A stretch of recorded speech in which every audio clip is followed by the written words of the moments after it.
Hello humans, this is Dr. Kai, and with the 2.2 beta, the Guardians beta coming to an end very soon, it's now time to make a video discussing all the changes coming to explorers and of interest to explorers.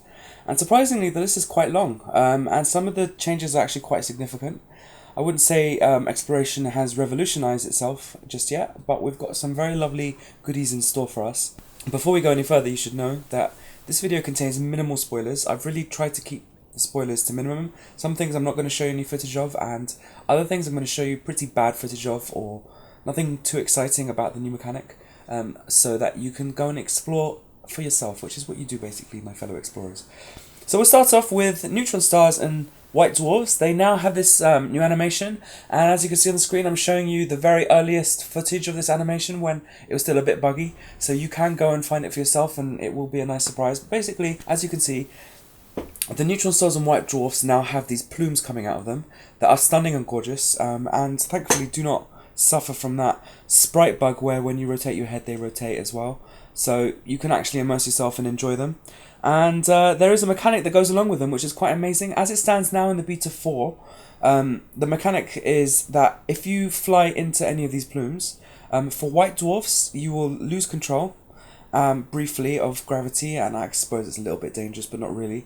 And then you'll get an overcharge, supercharge it's called, jump. And for White Dwarfs, that supercharge is plus 50% of your jump range, and that will also do a little bit of damage, about 1%. To your FSD, which I guess can be repaired. But for Neutron Stars, it's a lot more, it's 300%.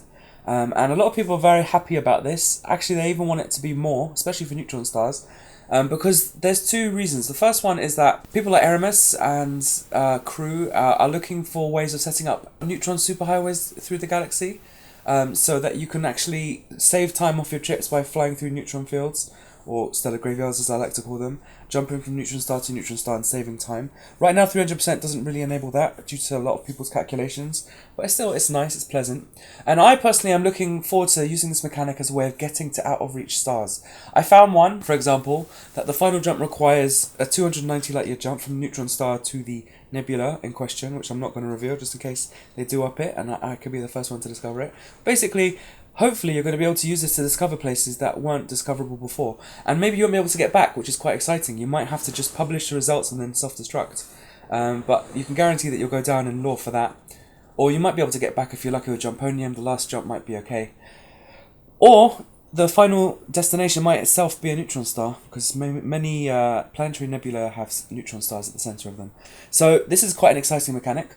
And as you can see now, also hyperspace has changed. As explorers, you probably spend about 50% of your game time in witch space, and it's got quite tedious, but now it's a lot bigger.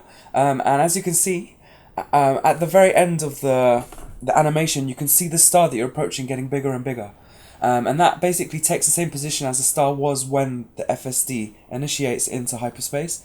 And it solves that problem of witch space not really being that immersive. It's just kind of a transition and animation. But now it really feels like a proper transition to the star you're approaching. And it is a great way to solve that problem without rewriting the game.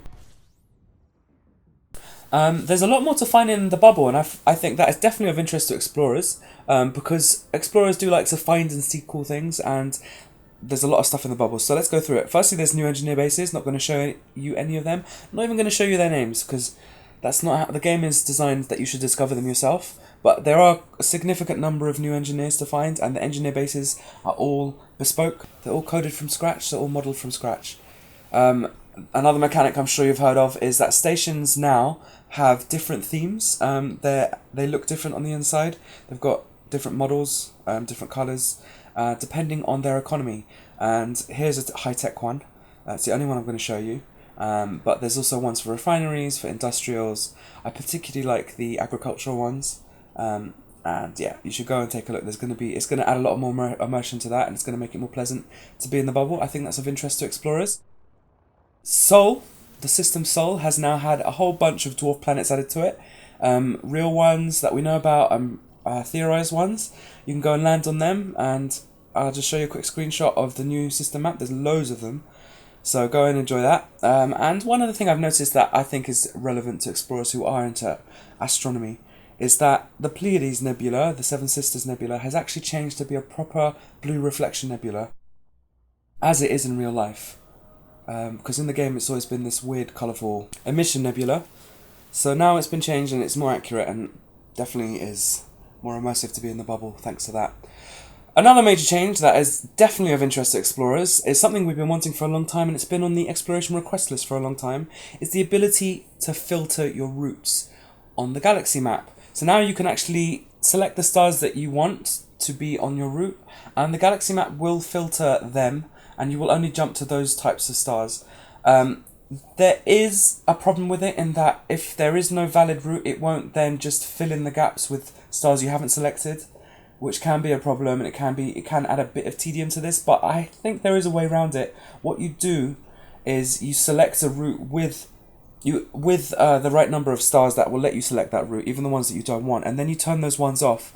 And occasionally I've noticed it somehow keeps them in while still trying to get the ones you want mostly on the route. So that's that. There's also one of the headline features is geysers, as we say in England, or geysers, as you say in America, or something else which you say in other countries. And here's some footage of some very, very tame ones.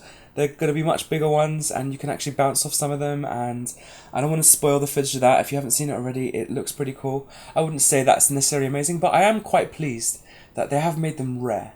They're not everywhere, all over the place, and so finding them is a genuinely fun challenge, and it's a genuine surprise when you run into them. So that's great. And if you do want to find them, you've now got a new way of looking for them, and it's the ship launch fighters. These little babies can be stored in any of the big three ships: the Beluga liner, the Federal gunship, the T9, and the Keelback at the time of writing. And there's three different types. There's the Federation ones, the Empire ones, and the Lakon ones. And yeah, they go really, really fast. In Beta 4, you can boost up to 550 meters per second, well over 1,000 miles per hour. And your ship, basically navigates by itself and follows you, and you can dock in it. And can I just say that this adds so much fun to exploration, so much fun. As you can see on the screen right now, this is me and Aramis just bombing it about. It totally, when you're bored, when you're a bit tired of exploring, things getting a bit tedious, it adds. I could literally, in the Oculus Rift especially, I could just go out in my ship launch fighter and just bomb about with a friend, doing loops, going over the surface for hours and hours and hours. You can really get a personal, intimate connection with the planet that you're exploring by going over it like that in your little fighter. A class 5 fighter hangar holds 6. That means if you blow one up, it can make 5 more. And a class 6 holds 8, and a class 7 holds 10. And I'm not sure if there's any higher classes than that, possibly. But that definitely adds a lovely new mechanic to the game. A lovely new mechanic.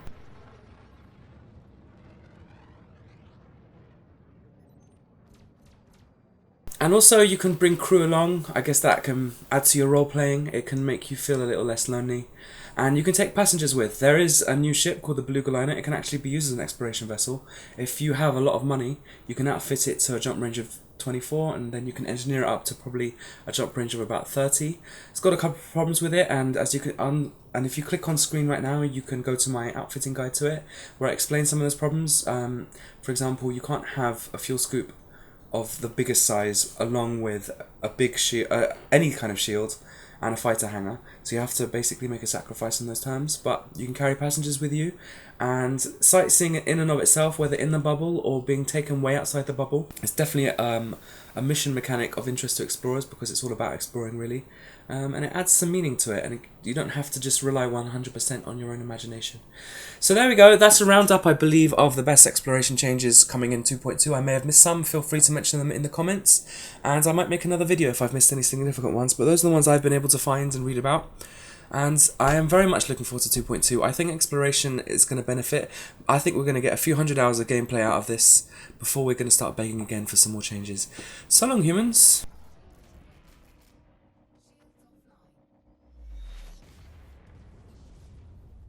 To the heavens to see what secrets they hold. Join me as I sail amongst the stars.